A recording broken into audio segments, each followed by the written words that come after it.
We know that the US Congress has passed an aid for Ukraine and Israel as well as Taiwan.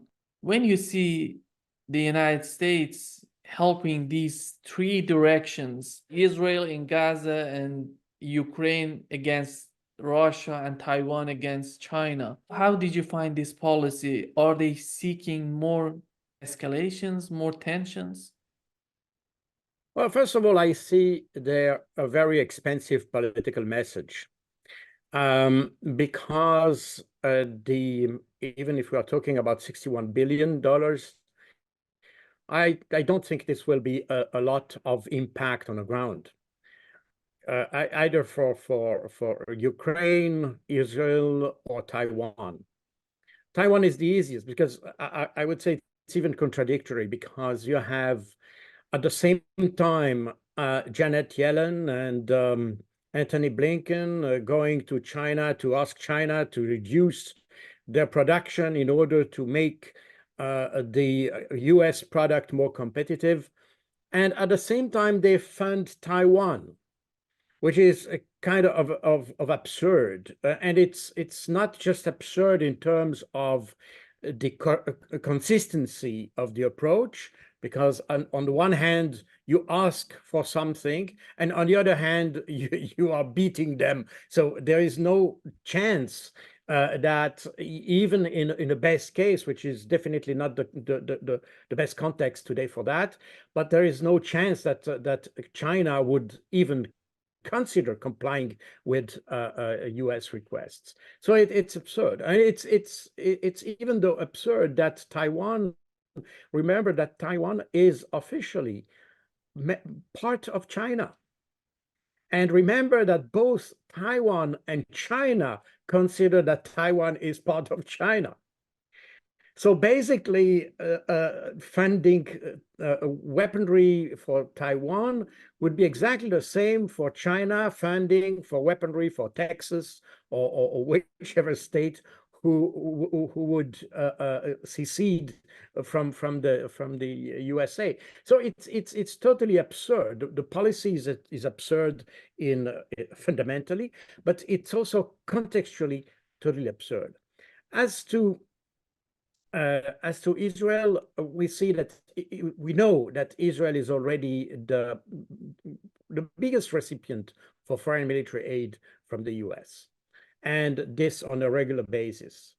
And we see also that Israel has not managed to use this help in order to be able to fulfill its objectives. I mean, the problem with Israel, as we have already discussed that in a previous program, the problem with Israel is that it has simply the wrong strategy to address the problem. And instead of trying to find a real solution in the spirit of the resolution that allowed for the creation for Israel, which is Resolution 181 on 47, sorry. Israel has consistently applied force, attacked all its neighboring countries, and in fact creating a situation where it needs more and more weaponry and to be more and more aggressive and to be deliberately more aggressive against all its neighbors. And we have seen the limit of that with the Hamas offensive on the 7th of October. And when I say Hamas offensive, I should say the Palestinian offensive, because Hamas was not the only movement involved in that offensive. That's the first point. The second point, we have seen that Israel is not a deterrent anymore, because Hezbollah has, since early October, by the way, has consistently attacked all the intelligence centers in northern Israel, and quite successfully, in fact. And the recent operation of Iran in against Israel as retaliation of the attack of Israel against its diplomatic mission in Damascus, we have seen that this operation was quite successful. And in fact, it demonstrated the weakness of Israel. Israel is not able to defend itself on its own. It had to be supported militarily, I mean, by military action by the US, by France, by the UK, and by Jordan. And according to US reports, it seems that even the US has destroyed more missiles than the Israelis themselves. And not even that, but the early report of Israel that said they had 99% success against the incoming flying objects that came, I mean, UAVs, cruise missiles, and ballistic missiles. And today we know that this 99% is wrong. We should probably recently an article in the Ma'ariv paper in Israel said that the real figure is probably closer to 84%, meaning that Israel is not as successful as it claims. So just for these two countries, Taiwan and Israel, we see that just funding them and trying to provide weapons will not solve the problem. It will just increase the weakness of these countries. And it will not just increase the weakness, but it will also prevent what it, in both cases, I have not addressed Ukraine yet, but in those two countries, what we need, obviously, is a political solution, not a military solution. And by funding or providing some funds for additional weaponry, just send the wrong message.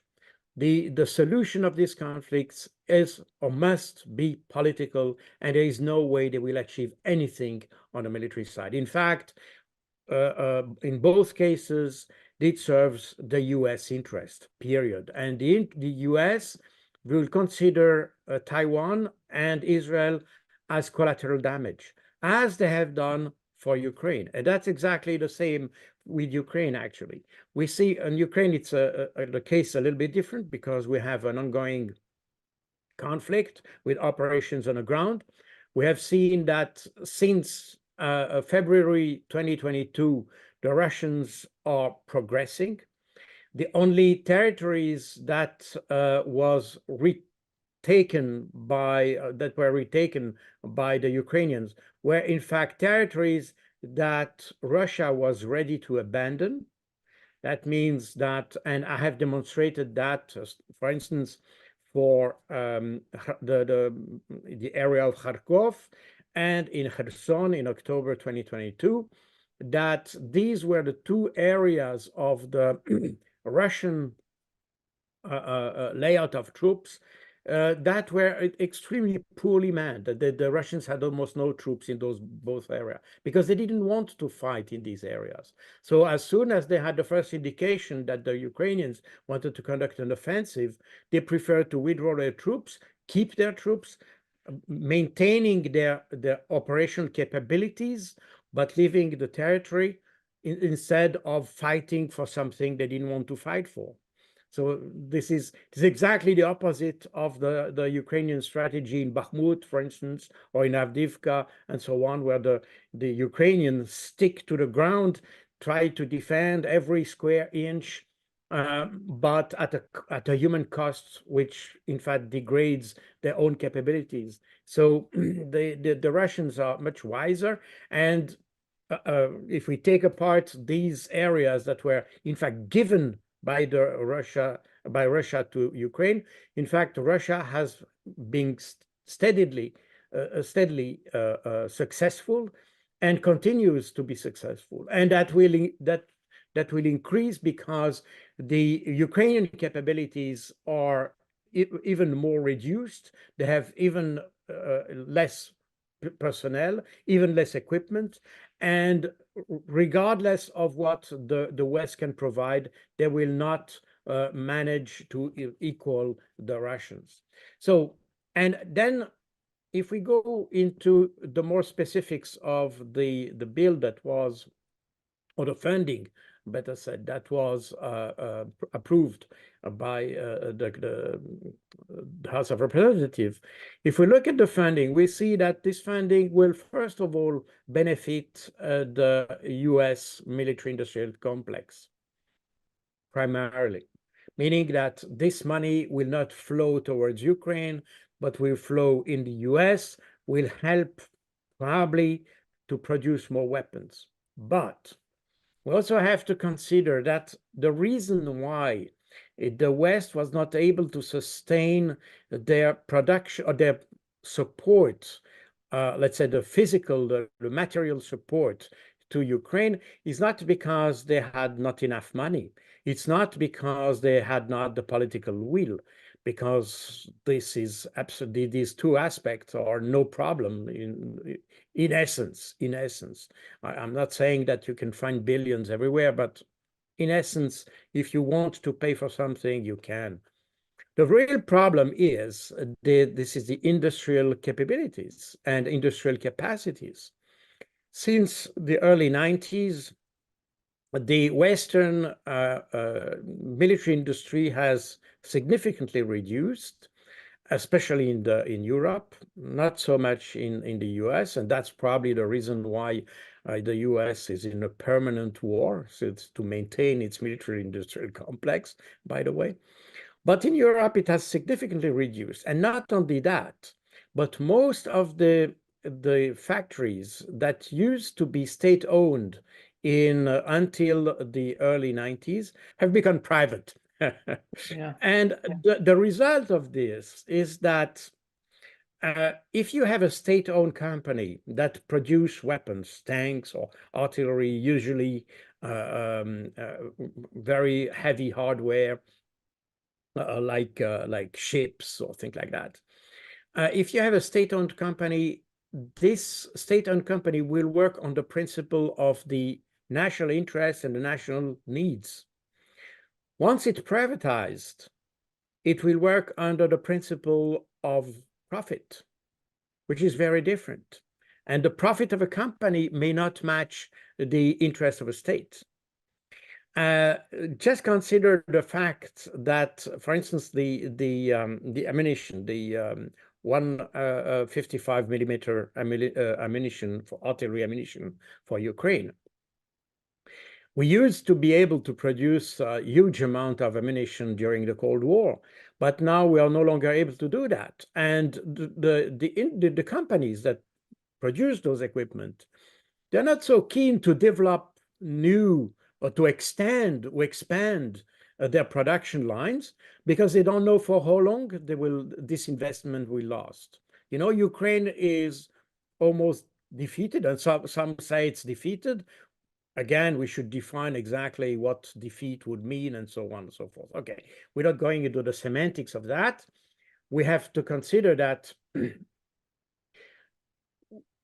sooner or later, Ukraine will fall, meaning that if you start to expand your production line for ammunition or tanks or whatever, just to sustain and support Ukraine, for how long are you making this investment?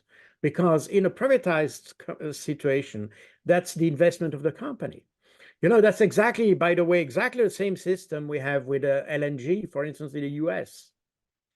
The liquefied natural gas that Europe is in need of. It used to have those pipelines from Russia. So that was, in fact, an investment that was started in the late 60s of the 20th century. And basically, that was no cost. Okay, that was a cost, but the cost was already absorbed a long time ago.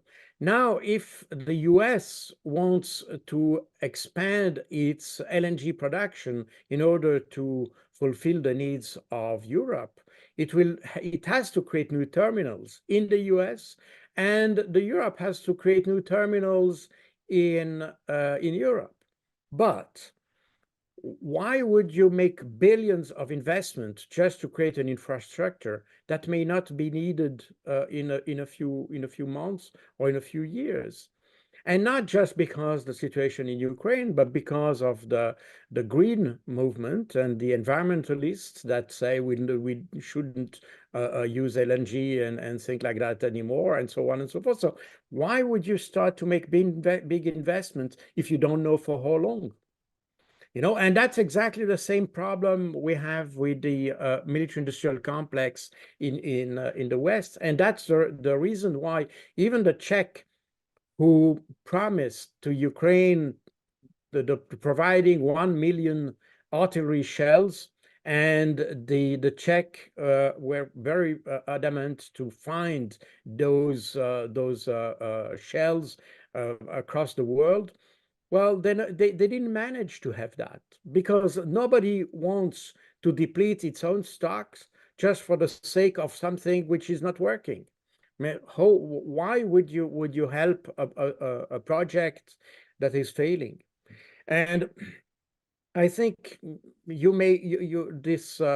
bill that was accepted or voted by the House of Representatives shows that only the Americans can afford to fund a project that is failing, and we know it's failing.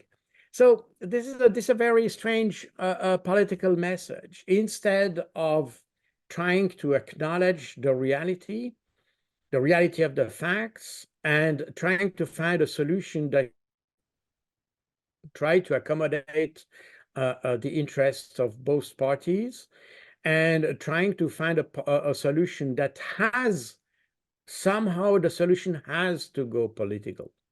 The problem is that we don't want to go that way, at least until the presidential election in the US, because nobody wants to lose face. In fact, we are just in a face-saving exercise that is extremely expensive for the taxpayers. Uh, in that case, in the US, but in fact, it will be extremely expensive for other taxpayers in Europe as well. And not only that, but also even for the workers, because they are also paying the price of the Ukraine war in terms of unemployment and working place that are disappearing.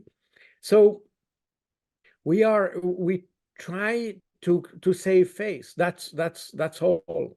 But we know that has to be political, and that's the reason why we try those kind. It's also kind of a face-saving exercise. This peace conference that has been announced early January, because in early January, just before the World Economic Forum, I recall that the Zelensky had asked the Swiss government to organize a peace conference just before the WEF. And this peace conference was an absolute failure. And that was predicted, because you cannot have a peace conference that has only one party present. If you don't have the Russians, there is no way you can have a deal. This is just common sense. The problem is that Zelensky managed to convince the Swiss government to repeat this exercise in July with another peace conference based exactly on the same plan, because what will be discussed in July in Switzerland will be the plan that was proposed by Zelensky, which is totally out of any reality. I mean, basically, it's a plan that asks Russia for capitulation, which doesn't make any sense. And not only that, but in addition to that, once again, Russia is not invited to the conference. So there is no way we can achieve anything. So we are definitely trying to have some kind of show of activity. I would not even talk about show of force, because we just show weakness, in fact. So we are doing exercises that are very expensive, but we know that will be no result. So it's a kind of totally surrealistic exercise that we are doing. And this the bill, because you asked about this bill, is exactly in the same line. There is no stated objective for that. There is no stated objective to what we want, what we want to reach with Ukraine. There is no objective in terms of what do we expect for Ukraine? What do we expect for Russia? How do we want to solve the crisis? There is not even an idea, because we were so convinced that Ukraine or Russia will lose, that there was absolutely no sense that it was an idea to solve the problem politically, because it couldn't be otherwise as a defeat of Russia. Therefore, no need to study anything else. So we are exactly in this kind of dynamics, which is totally out of any kind of reality. And that's my reaction. I'm a little bit confused about the quality of our politicians, that they are not able to identify the realities. They are not even able to, let's say, to put the policy or foreign policy in that case in tune with the reality. There's a total disconnect between what the politicians think and do and the reality on the ground. And that's exactly what is costing today so many lives in Ukraine, so many lives in Palestine, and may cost so many lives in China as well. So we are in a world of people who think it's a wishful thinking kind of policy, and this cannot work. We know that when they're talking about Zelensky's peace plan in Switzerland, they want to talk about this. And we know that after May 21st, Zelensky would not be the president of Ukraine. And why they're insisting on Zelensky's peace plan if nobody is accepting this, nobody sees this peace plan as a viable choice to go ahead to find some sort of permanent solution to the conflict in Ukraine.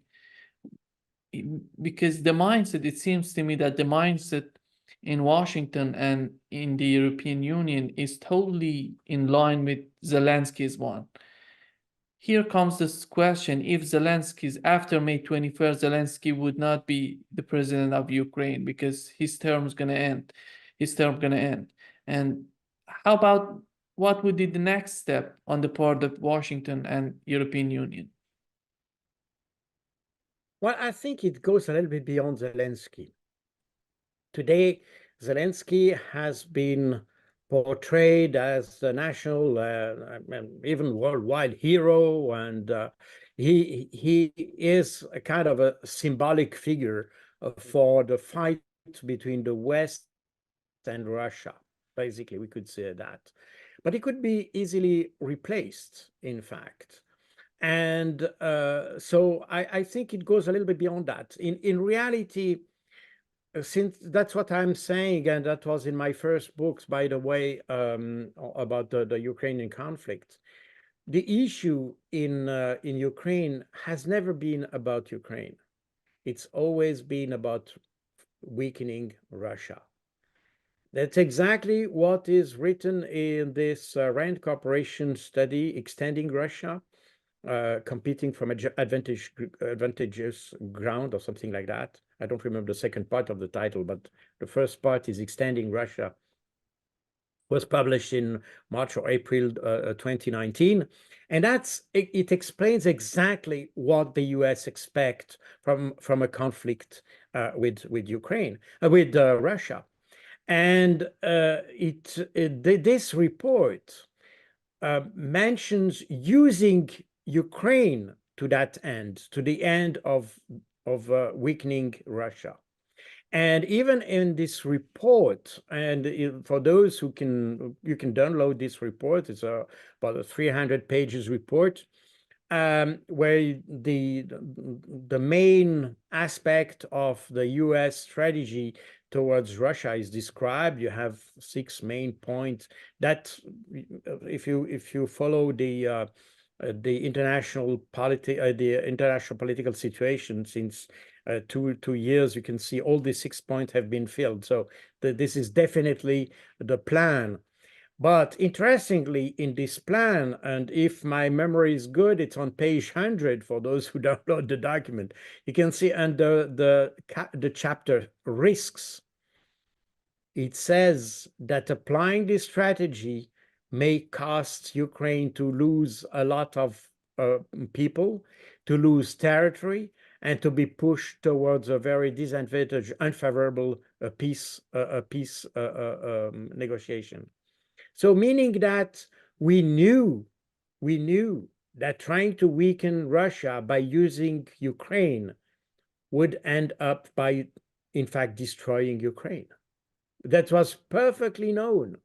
So this is, in fact, when if you go back to that, you can see that all the political Western political activities, which by the way, since 2 years, we think there's almost only Ukraine, because the foreign policy of Europe, for instance, is totally absent from the Middle East conflict.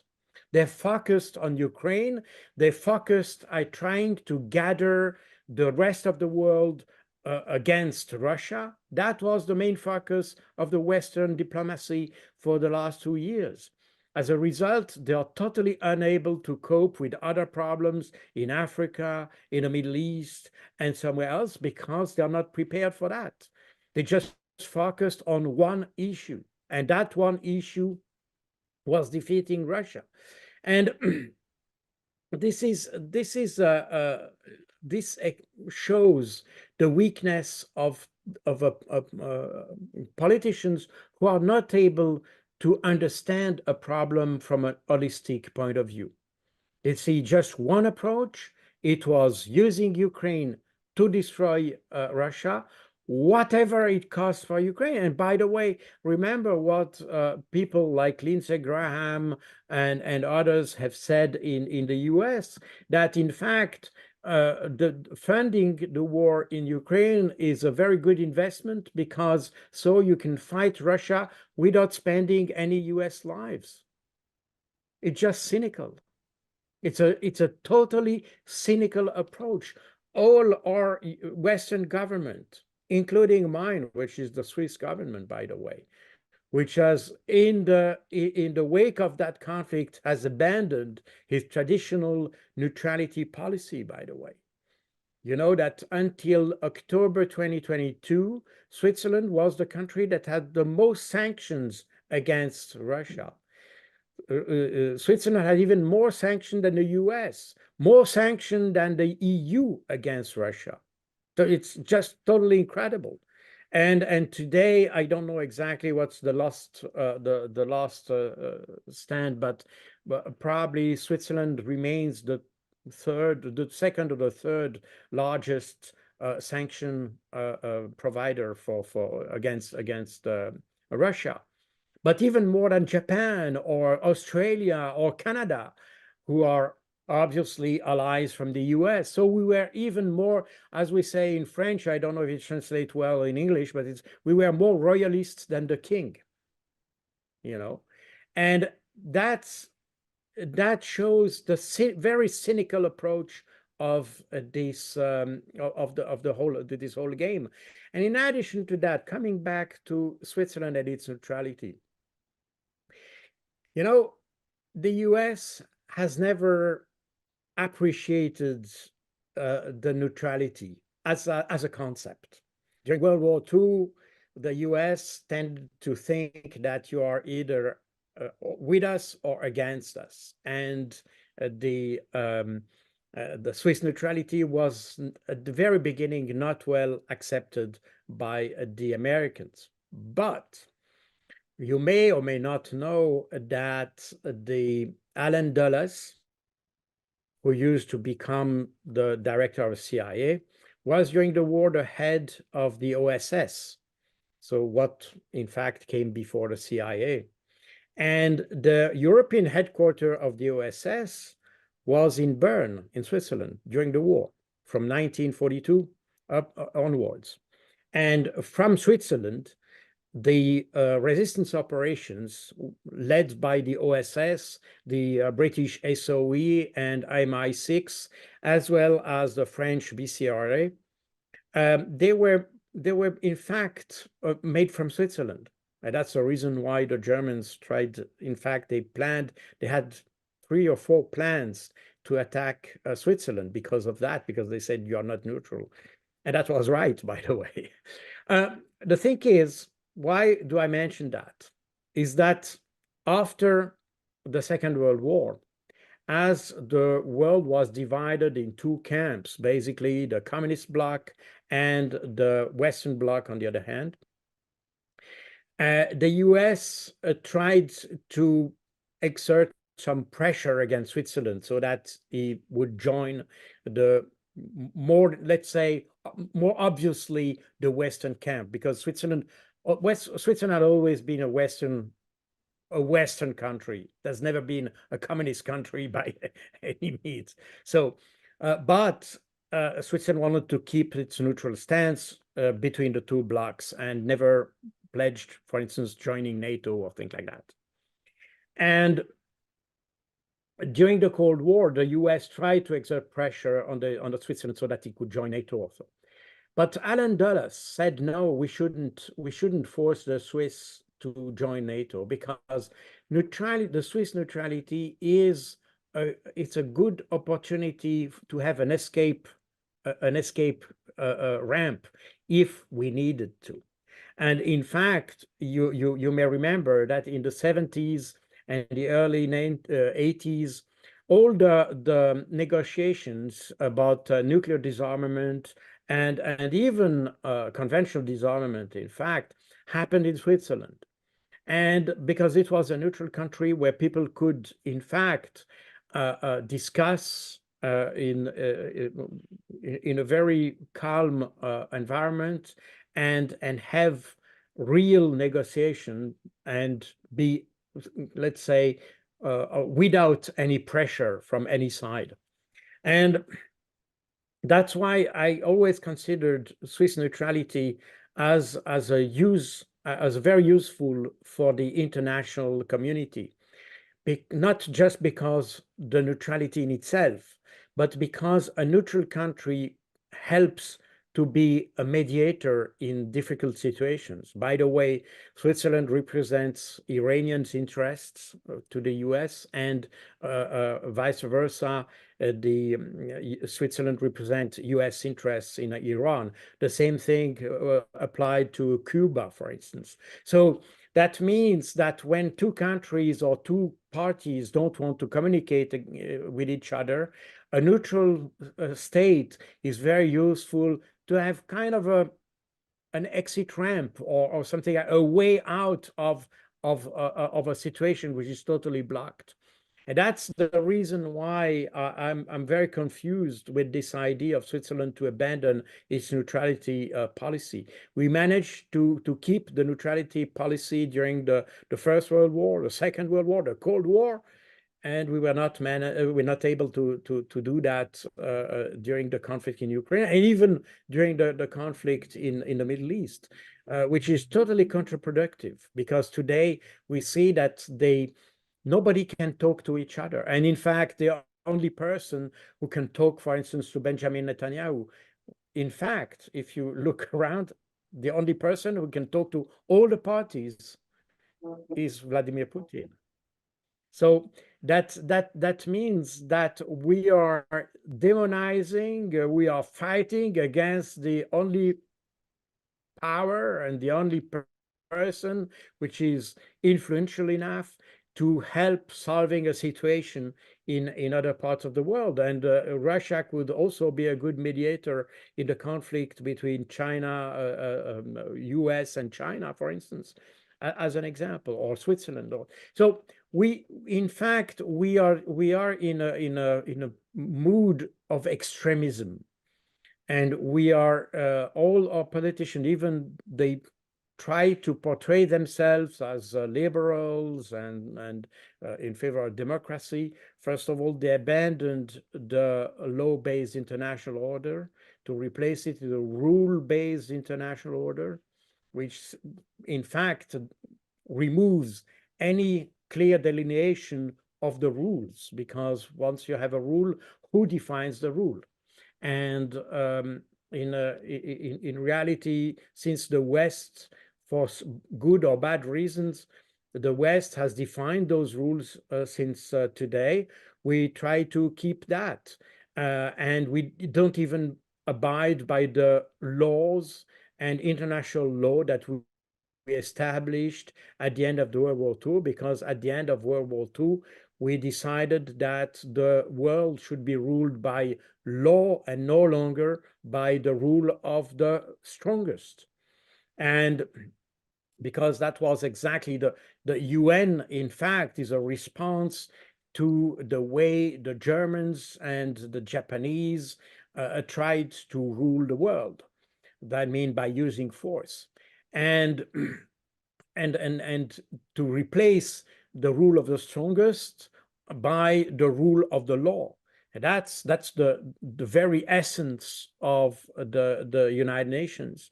But today, the US has, in fact, somehow militarized the UN for its own purposes, because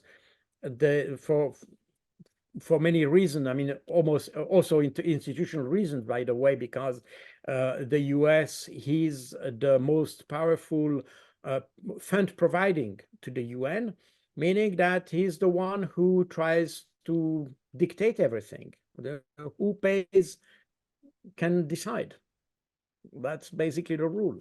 As a result, we have this very powerful nation, which is powerful in itself, but it has gained power through the UN because it can use the UN as an instrument of its own foreign policy.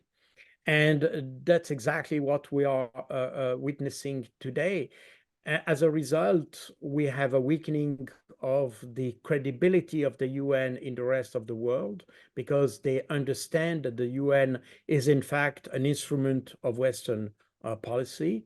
And that gives the importance of something we have already addressed in this program, which is the role of the BRICS, and kind of an alternative association of states who want to have relations which are based on the rule of law and not on rules. And that's probably the sad part. I mean, it's probably not sad for those countries, because the reason why they joined and tried to reinforce their association through the BRICS or some other organization, but because I don't know how the BRICS will evolve. Basically, the BRICS was initially 5 nations, and today it's becoming a multi-nation organization. So it remains the BRICS, but let's call it the BRICS. But the reason why they developed the BRICS is that because they felt the necessity of being immune, or let's say more immune against the pressure of the West. You know, if you see, for instance, the pressures that countries like Mexico just receive, not to build car companies or car production plants on their soil, Chinese production plant, I mean, because that would disturb the US. So, you know, this is a totally internal matter in Mexico. But again, because the US is so powerful and can afford to dictate its own conditions to its neighbors, we have a situation where de facto these countries are left alone in front of this very mighty power. So there is a need to have a counterweight to the Western power, and by forgetting, not forgetting, but by abandoning the law-based international order, we created the conditions for having alternative systems that emerge, and that's exactly what we see with the BRICS. So I think it's a very sad situation that we have. It's probably a good situation, or let's say it offers a lot of hope for the rest of the world, because as long as the West has not gained the wisdom to understand the problem of the rest of the world and try to focus on their own problems and try, as the Indian Foreign Minister Jay Shankar used to say, that Europe should stop seeing its problem as the problem of the world and not considering the problem of the rest of the world. So this is it's a totally selfish behavior of the West that needs to be broken down. And on that sense, it's probably good that to have the emergence of these the rest of the world. On the other hand, the way it happens and the confrontational context in which it appears is a little bit sad, because we could have done that by being a little bit more insightful and probably more open to other mentalities, other cultures, and all that. But I think the West is an imperialist organization in all the sense of the word, unfortunately. You talk about Ukraine and how differently the West is behaving when it comes to this conflict in Ukraine. We know we've learned recently that Ukrainian soldiers are surrendering, and even Azov battalion, they're not willing to continue this war. When it comes to this fund going from the United States to Ukraine, when we know what's the situation on the ground in Ukraine, even Azov battalion, the far right part of the army of Ukraine, is not willing to continue this war. How is that even possible to continue this war? Because that would be a catastrophe for the future of Ukraine. Well, absolutely, you're absolutely right. Now we have to consider that my personal view is that whatever, in terms of fund, whatever fund comes to Ukraine, it will just go in the pocket of some individuals. And those individuals, for that particular reason, are so keen to keep the conflict going, because, and we have seen that, by the way, you have a lot of reports of individuals who have bought huge properties in the West and in the US and things like that. So meaning that a lot of those guys will have a nice retreat in some huge properties in somewhere in the world, in Italy or in Spain and in the US or wherever. So we are just funding corruption. That's my personal view, because the money that will finally reach Ukraine will not be sufficient to reverse the situation. You know, the Ukrainian army was, in fact, even if it was much stronger 2 years ago, it was not able in any situation to fight the Russians successfully. Maybe it could have done a little bit more damage to the Russians, and maybe okay, but we are talking about a number of casualties, but that's all. The final result would be exactly the same. You know, even President Obama said that Russia has escalation dominance, meaning that whatever you do, whatever you bring, the Russians have the ability to escalate in a way that at the end of the day, even at a very high cost, but they have the resources to win. So trying to use Ukraine to fight Russia is wrong in a first, in the first approach. Now, as you said, we have more and more reports of units that are surrendering or defecting or deserting. You have reports, as you mentioned, the 3rd Storm Brigade, which is the new name of the Azov Regiment or Brigade. This brigade refused to fulfill some orders, in fact. So they didn't refuse to fight, but they refused some orders and to be engaged in situation, because these guys are not stupid. They see that the policy that you had basically, for instance, in Bakhmut, that you want to stick to every single square inch of territory is wrong. I mean, if you try to make a war of attrition, then you need to be much stronger than your enemy. If you are weaker than your enemy, you don't try to make attrition. I mean, trying to wage a war of attrition against the Russians is just has just no sense. So soldiers have understood that, and for that reason, they refused to go in certain areas where they knew they were going just there to die. That's no point. And it's, from a military point of view, it doesn't make sense either.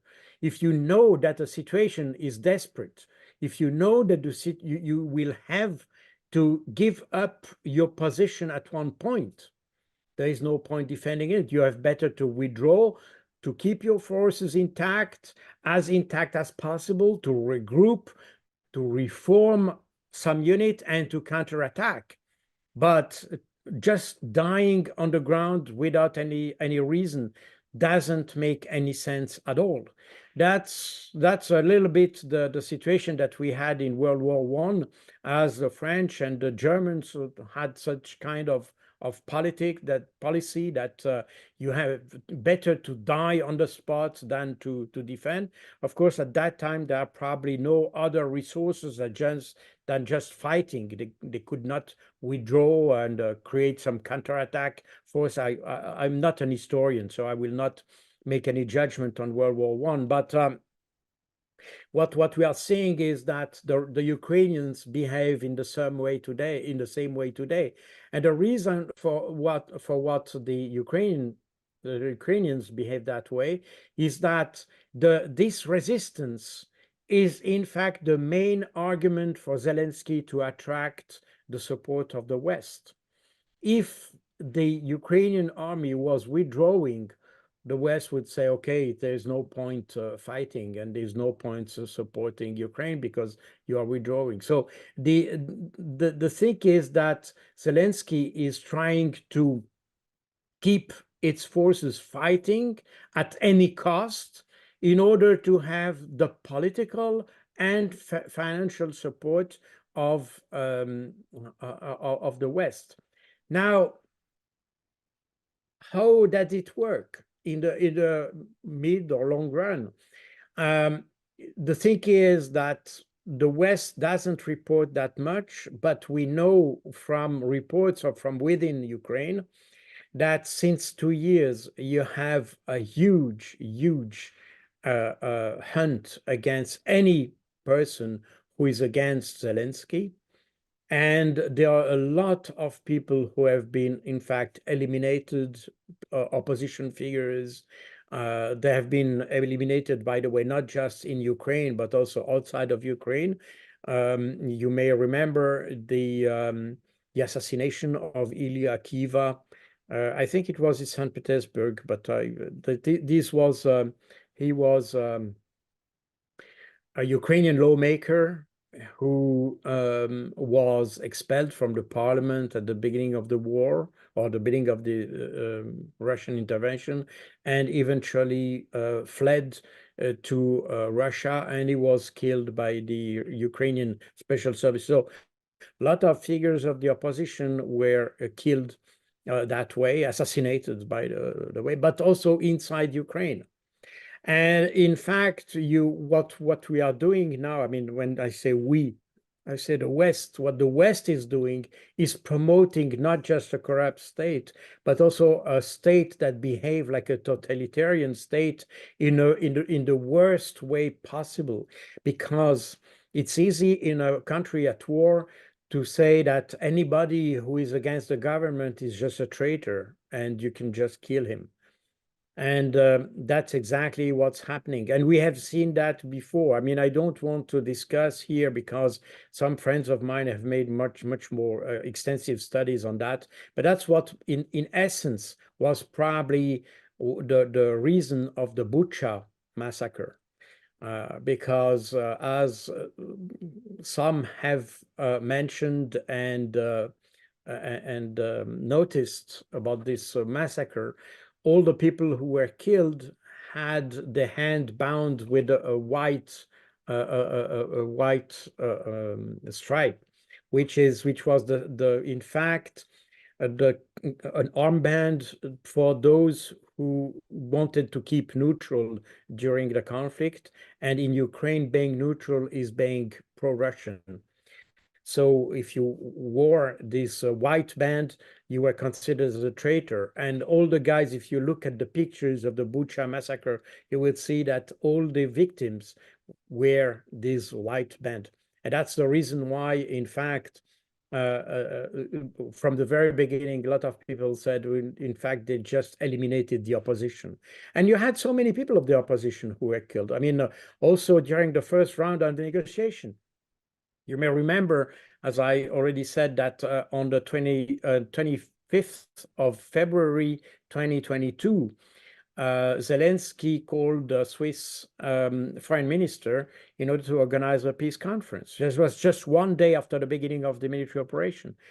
And this conference was finally not organized, but you had the first round of negotiation happening in Gomel at the Belarus border. But this round of negotiation, in fact, was doomed to fail. And in reality, the negotiators, those on the Ukrainian side who participated to the negotiation, were simply assassinated.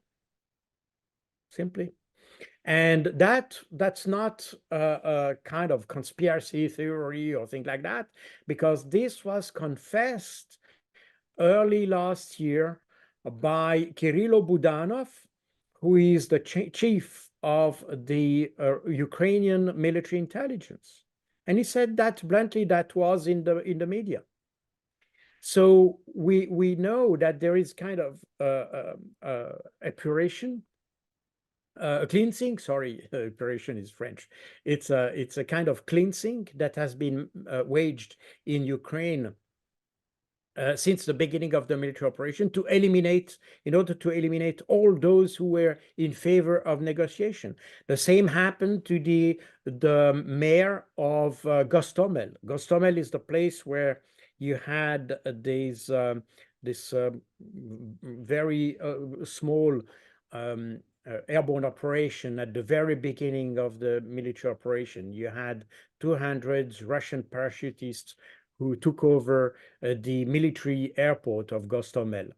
And the mayor of Gostomel, since he didn't want to have casualties among the population, he tried to get in touch with the Russian military there, and he tried to have an agreement with them in order to save the Ukrainian population. And this guy was killed by the Ukrainian special services.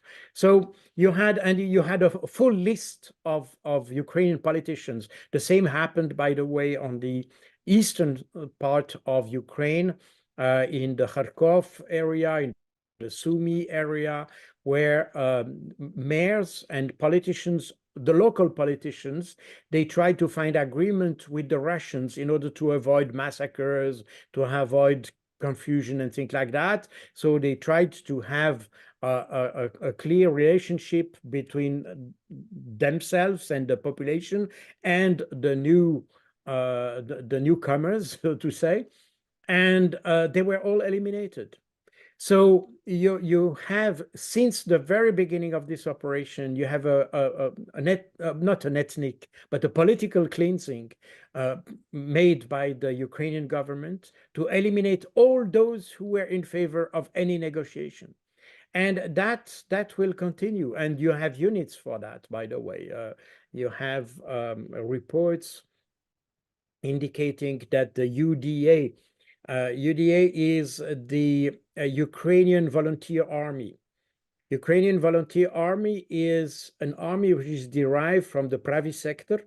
Pravi sector is a extreme right-wing party which could be qualified as neo-Nazi.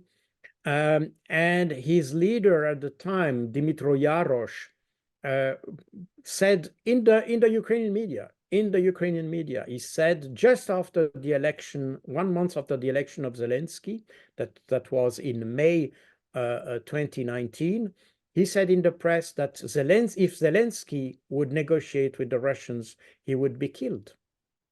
And that's so that means we know exactly how things would go.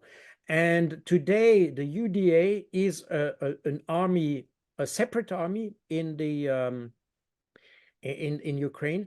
You know that you mentioned the Azov regiment, the Azov brigade. In fact, it was more than a brigade, in fact. And this brigade was used to be a paramilitary force. It was integrated in the territorial army of the Ukrainian armed forces. So it was not the active army, but kind of a national guard, if you want. And as it was renamed and restructured as the 3rd Storm Brigade, the one you mentioned recently, who refused orders and all that, this Azov unit was then integrated into the Ukrainian army. So under the command of the commander of the Ukrainian armed forces. The UDA is not subordinated to the Ukrainian army command. So it's a totally independent army in the in Ukraine. And it doesn't belong to the Ministry of Defense. It's totally independent. And it is used to eliminate those guys who want to desert and all that. So that means that there is a kind of order which is maintained by those guys. They're in fact, they are behind the troops, and they kill those who withdraw. So basically. And there are many reports that explains that, and that explains also why you have so few people who withdraw, but a lot of people who prefer to surrender to the Russians. So they escape to those guys who would kill them, and they're probably better off surrendering to the Russians. So we are in a situation where definitely there is, I think, the support, the popular support to Zelensky is extremely weak. There's a situation where they are forced to fight because they are not provided with any alternative, and they are not provided any alternative by the West, by the way, because the West refused. I mean, the West, in fact, sabotaged the first negotiation in Gomel that I just mentioned before. They sabotaged the proposal that was made by Zelensky in March 2022, the famous proposal that the Russians agreed to discuss, but that was the West who, in fact, forced Zelensky to withdraw that proposal. And even the West was instrumental. I mean, not instrumental. They forced the Ukrainian not to participate in a first attempt of negotiation that was organized by Erdogan in August 2022, where Erdogan proposed to have a meeting between Zelensky and Vladimir Putin. In a first step, Vladimir Putin was not so keen to accept the participation to this summit, and after a few days, he accepted, he changed his mind and say, okay, I'm ready to do it. And then Boris Johnson again came to or flew to Ukraine and convinced Zelensky not to do this summit, and he made public statement against any kind of dubious agreement or thing like that. So meaning that the West, in fact, forced the Ukrainians into only one way, and that way is fighting. Because, again, I repeat what I said, the name of the game for the West is not to help Ukraine, it's to weaken Russia, whatever it costs for Ukraine. And that's what I think it's totally tragic for Ukraine, is that Western politicians, all of them, all those guys who are in power in Europe, in the US, in Canada, are people who have in fact accepted that they will sacrifice the Ukrainian people just for the sake of weakening Russia. And the worst thing of that is that, in fact, it's not even working. So as a result, not only Russia is improving, it's in fact comes out of this conflict strengthened economically, militarily, and politically, and also its credibility has increased. And at the same time, Ukraine is depleted, has almost no economy anymore, has lost its army, and so on and so forth.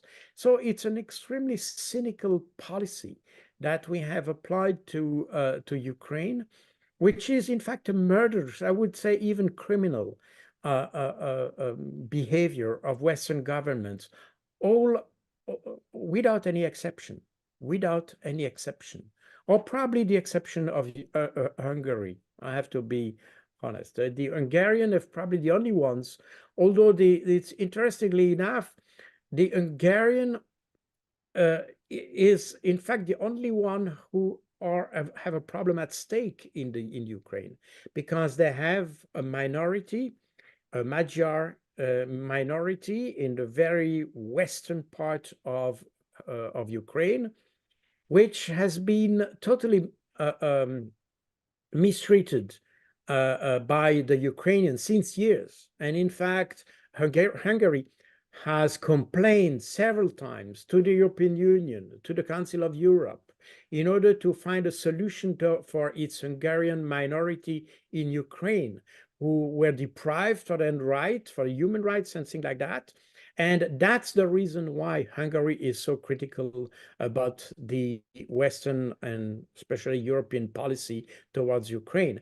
And so that means that Hungary knows exactly what is at stake in Ukraine, what is at stake for its own minority in Ukraine. And that's the reason why Hungary remains the only country that has kept some common sense in this conflict and try to promote a political solution and try to avoid the one-way solution that has been proposed by the West. And when I say one way, it's only the way of the war, in fact. So we are, but beyond, with the exception of Hungary, all other countries, in fact, sacrificed deliberately, I underline twice, deliberately, Ukraine for their own, in fact, fantasy, I would say, because this idea of weakening Russia is a fantasy, as we can see today. In your opinion, if Russia takes Odessa, Nikolaev, and Ukraine ends up to be a landlocked and with no access to the Black Sea, on the other hand, we have these various ethnicities in the western part of Ukraine, as you mentioned, Hungarians, Romanians, Polish people. How do you see the future of the western part of Ukraine if Russia takes Odessa? It would be a landlocked that cannot survive. And how these people would behave in that scenario? Well, that's a very interesting question. In fact, it's a scenario. I mean, already scenarios that have been outlined already at the beginning of the conflict. And you may remember that even Medvedev, although Medvedev is a little bit extreme in all he's saying, but interestingly enough, he produced I think it was at the end of 2022. I may be wrong on that, but I think it was at least last year or end of 2022. He produced a map of the possible situation of Ukraine after the special military operation, where in fact you would have the whole south and east of the country that goes back, I would say, to Russia. But then other countries would then come to Ukraine to reclaim the territories they are claiming as their own. Like Poland has always claimed that the western part of Ukraine is Ukrainian, and in fact, ethnically, it's a population which is very close to the Poles. You have also a small part in very close in the northern border, which is close to Belarus, and of course you have places in on the into Transcarpathian, which is which could be claimed by Hungary, and you have very small part of country that could be claimed by Romania. So meaning that, assuming that the government would collapse in Ukraine, because that's one of the possible consequences if Russia reaches or reconquers Odessa and the west, the southwestern part of the country, let's say. If it happens, that may lead to a collapse of the government. And by the way, we know there have been several threats against Zelensky himself, and there is some possibilities. There have been some rumors about coup attempt in Kiev, and that may well happen in the coming months. I have no crystal ball. I can say it will happen, but that would be no surprise if it would happen. Would that happen? And depending on the government, we may well have the temptation from countries like Poland, for instance, to enter Ukraine and try to, not in order to fight against the Russians, but in order to stabilize the situation in Ukraine. And by stabilizing the situation in Ukraine, it would, by the same token, take the territories which it claims to be its own. You know, don't forget that Poland has a project which is the Intermarium. Intermarium is a very old project that was outlined in the 30s in Poland. That's basically the reconstruction of the former, that was a principality, I think, Poland in the 18th century or 17th century, in 17th century, I think. Again, I'm not an historian, so I may be wrong on that. But the fact of the matter is that Poland was a very huge country at that time that ranged from the Baltic Sea to the Black Sea and to the Mediterranean. And this is these three seas, and there is this still this initiative of the three seas. And you have a couple of countries, a cooperation agreement with Poland, and to create that intermarium that would recreate this large Poland, so to say. This policy has been a foreign objective of the Polish foreign policy since a couple of years. So meaning that if the Ukrainian government would collapse, that would create probably an incentive for Poland to push a step forward towards this project, this Intermarium project. And by the way, if you look at the project of Intermarium, which is kind of a kind of an alternative European Union somehow. This was supported, if you read the manifesto of the Azov regiment, which is extreme right-wing, by the way, as we have said. If you read the manifesto of these guys, the same as the private sector, if you read the manifesto of this movement, they abide by this idea of being part of the intermarium explicitly. So meaning that we are facing here a temptation to recreate some kind of alternative Europe that would be kind of a right-wing Europe, in fact. And if you look around, I mean, you may notice that the symbol of the Azov regiment are the three swords. The three swords of Uzruf, which is in the area of Mariupol. And you have exactly the same three swords in Norway, in Stavanger, and I may be wrong on that, but you have the same symbol. These are the symbol of a kind of this right-wing Europe that would be white and Christian, and that would in fact protect the whiteness and the Christianity against all kind of other ethnicities.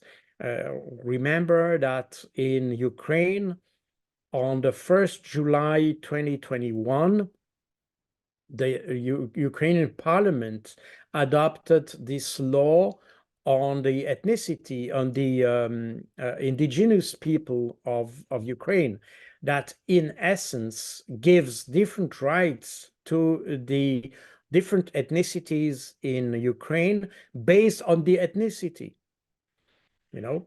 So we are exactly in a scheme of ultra-right type of society. And that's based on that, by the way. That's exactly what the reason why Vladimir Putin wrote an article on July 12th. He wrote an article about the unicity of the Ukrainian people or things like that. And he explains that there is no point making a difference between the Ukrainians and the Russians because they have common roots and all that. And interestingly enough, this was interpreted, and you have many right-wing journalists, even I would say neo-Nazi journalists, in the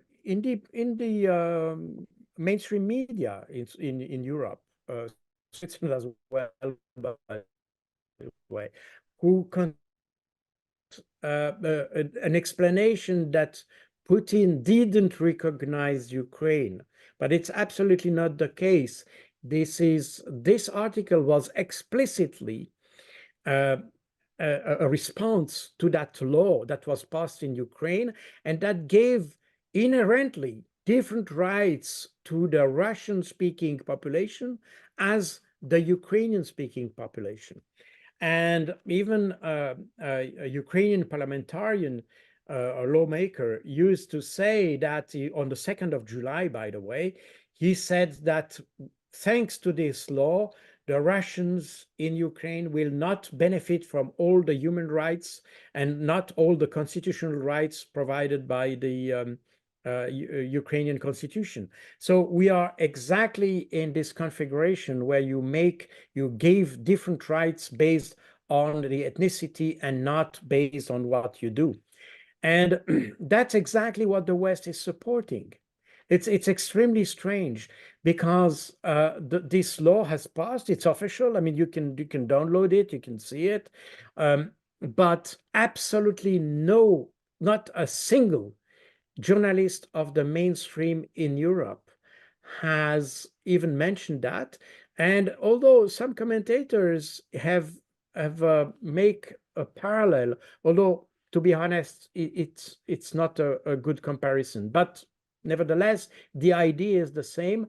They made the comparison between this law passed on July 2021 in Ukraine with the so-called 1935 Nuremberg laws in Germany The Nuremberg laws in Germany were those laws that defined that the Jews had, based on their ethnicity, could not benefit from the same rights as the Germans. And in those Nuremberg laws, you had a scheme how to assess who is Jew and who is not, and so on and so forth. So the Ukrainian law is not exactly a duplicate of the Nuremberg law. Let's be clear, it's not exactly the same, but the spirit is the same. That means that this is this idea that in a country that is governed by the rule of law, this is totally unthinkable to have this kind of thing, that you give different rights to individuals based on their ethnicity. It doesn't make any sense. Everybody should be entitled to the same rights and the same obligations, regardless of their ethnicity. But that's exactly what the West accepted from Ukraine. So we are in supporting a country that inherently carries its own defeat, in fact, because I think when you start to have a country that gives different rights to population, first of all, you alienate from yourself, you alienate all the population that have not the same rights. And that's exactly the reason why the Russians have, and I'm not, when I say Russians, I'm not talking about Vladimir Putin, but I'm talking about the Russians, the Russian population has a lot of compassion for the Donbass, their Donbass brothers, because they feel exactly the same thing. They feel that it's totally inhuman to give different rights just because they are Russians. And on the other side of Ukraine, you have exactly the same feeling with the Hungarians. And that's why we try to portray Viktor Orban as an outsider, right wing, and so on. In fact, Viktor Orban he reflects exactly what the Hungarian population thinks about the situation in Ukraine, that their minority deserves the same rights as the others, you know? So this is what we are doing and what the West is supporting, and especially in the US, they are supporting really a state that, in fact, even if it's not exactly the same scheme as the one you may have in Israel or so, but or in South Africa at the time. But it's a kind of apartheid when you start to discriminate between your citizens according to their ethnicity.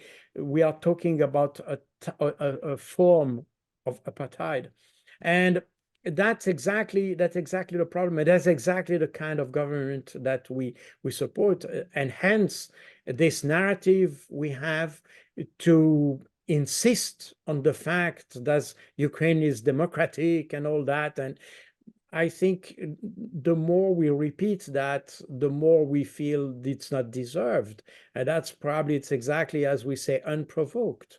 When we talk about the Iran war or the Afghanistan war, nobody talks about unprovoked, So that means that the fact that we're insisting on the word democratic for Ukraine and unprovoked for the war, in fact, just point at the fact that it's exactly the opposite, the reality. That's exactly what we have. And in fact, it's demonstrably that way. So to come back to the initial question of the funding of Ukraine, I think it's somehow it's tragic that we are not able in the West to identify a way out of the conflict without going through war, because we know that it's pointless. And again, it's even more pointless than Russia is in fact strengthening. It become even stronger, and it had gained a lot of credibility in the rest of the world, but because it has the courage to stay and to stand against the West. So in fact, Russia has been kind of a symbolic representation of what a lot of countries, especially I'm talking, I don't know much South America, but I know quite well Africa because I've spent almost 6 years of my life there.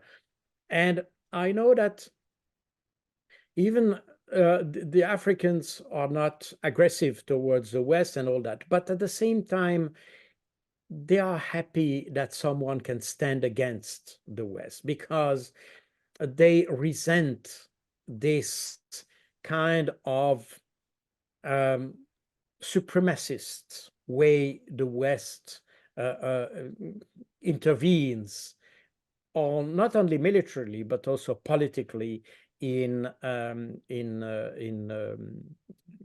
African affairs. And that's probably not a coincidence if you have the government of Mali, Niger, Burkina Faso, who decide to expel the French forces who were stationed there, and even the U.S. I mean, Niger just told the U.S. they have to go back to the U.S. So it means that, in fact, this situation has empowered somehow the African countries. And from that point of view, I think this conflict has as a finally has a good consequence, because it makes the other people, other countries, to realize that they deserve to be sovereign, to be independent, and to have a relation with the West, which should be a relation of partnership, not just a relation of the small brother, big brother. Doesn't work that way. And the West has to realize that. I'm not sure that the West has realized that, though. You have to, when I see the comments after the departure or the decision of these countries to expel the French forces, I'm not sure the French have understood that. They still consider that it's an act of defiance against them. But in reality, they should realize that it's an empowerment somehow, and that these countries are simply to be partners, honest partners, as we have between normal countries. I mean, when Switzerland talks to France or Germany, they talk as partners, I mean, on equal foot. And that's exactly what countries from the rest of the world ask for. They ask to be treated equally than as other country, and that's it's a legitimate claim. So this the conflict in Ukraine somehow has shown that Russia, even and especially because Russia was considered so weak at the beginning, so meaning that Russia stands against the West not from a position of strength, but from a position of weakness. And that's exactly, in fact, the Western narrative has contributed to make Russia even more credible, because even if it's weaker, it decides to stand for its sovereignty, for its rights, for its dignity, and that makes, in fact, and that's probably no coincidence as well. We in the beginning of this program, you mentioned Iran. We have the same thing with Iran today with Israel, and that's exactly, by the way, what Iran said in the framework of this retaliation. The Iranians said, what we decide now to do is a new equation. And the new equation is that there will no longer be a guy that decides to frighten the rest of the region and the others who comply. Now it's over. We don't want war with Israel, but we want to be respected as we are. We want our territory to be respected. We want our sovereignty being respected. We want our decisions to be respected. We want our policy, especially domestic policy, to be respected.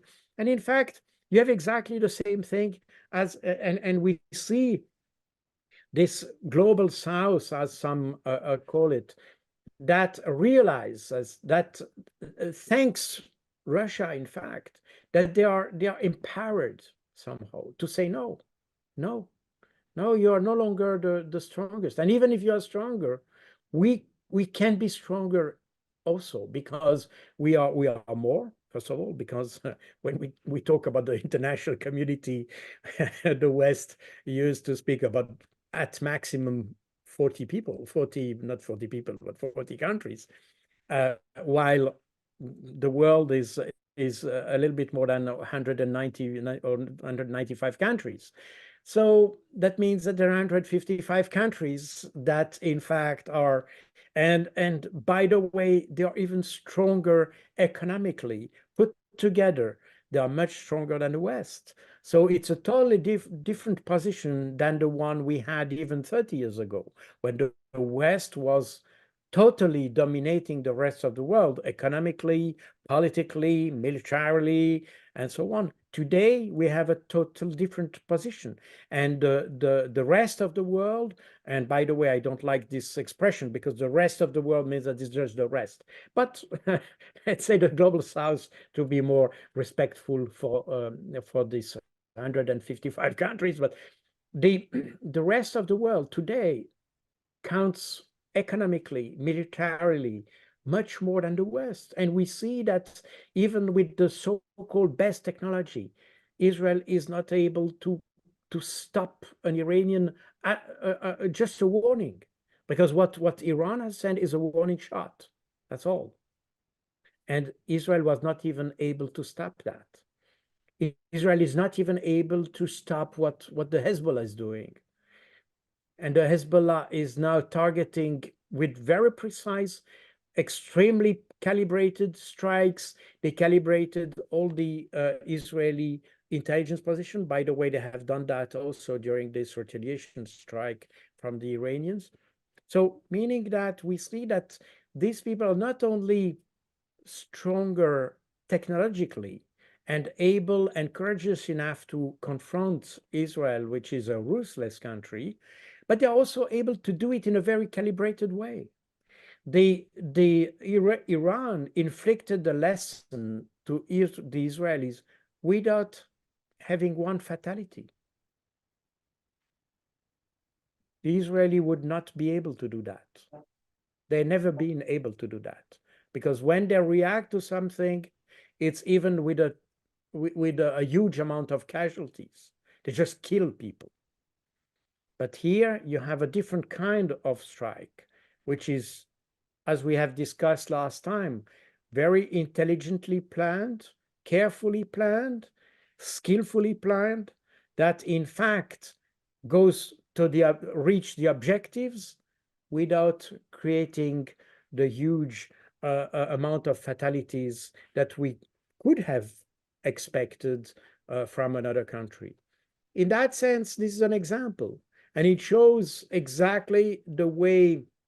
Probably it's the first step to show how the world should be ruled by people who don't accept to be considered as secondary powers or secondary people or secondary ethnic groups or whatever, and who deserve the same rights, the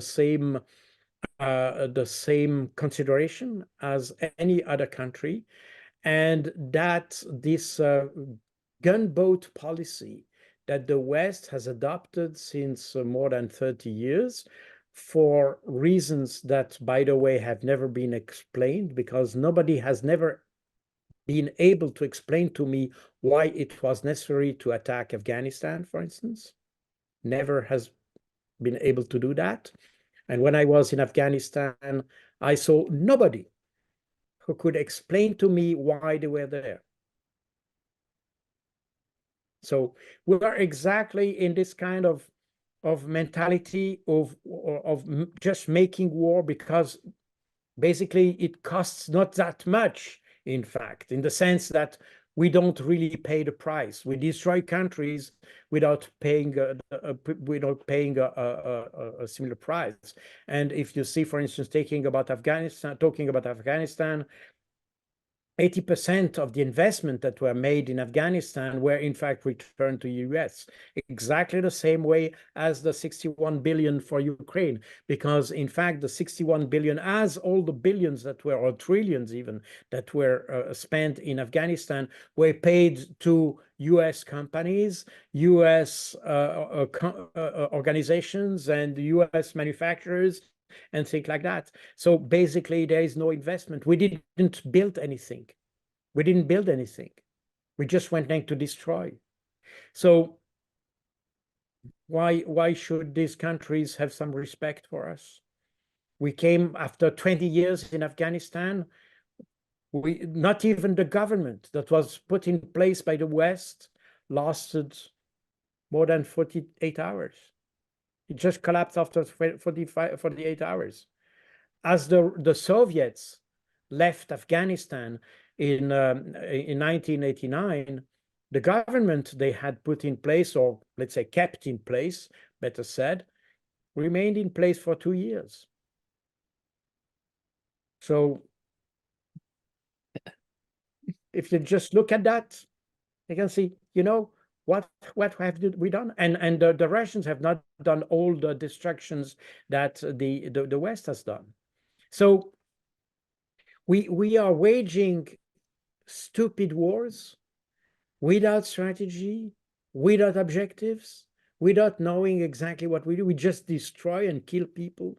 And that's exactly what people used to tell me as I was in Mali. I talked to Malian military, and I say, well, what the French are doing there? They're just killing people, that's all. But they're not solving the problem. It's exactly what the NATO and the US have done in Afghanistan or in Iraq. The only result of having the war in Iraq was to create the ISIS. That's all.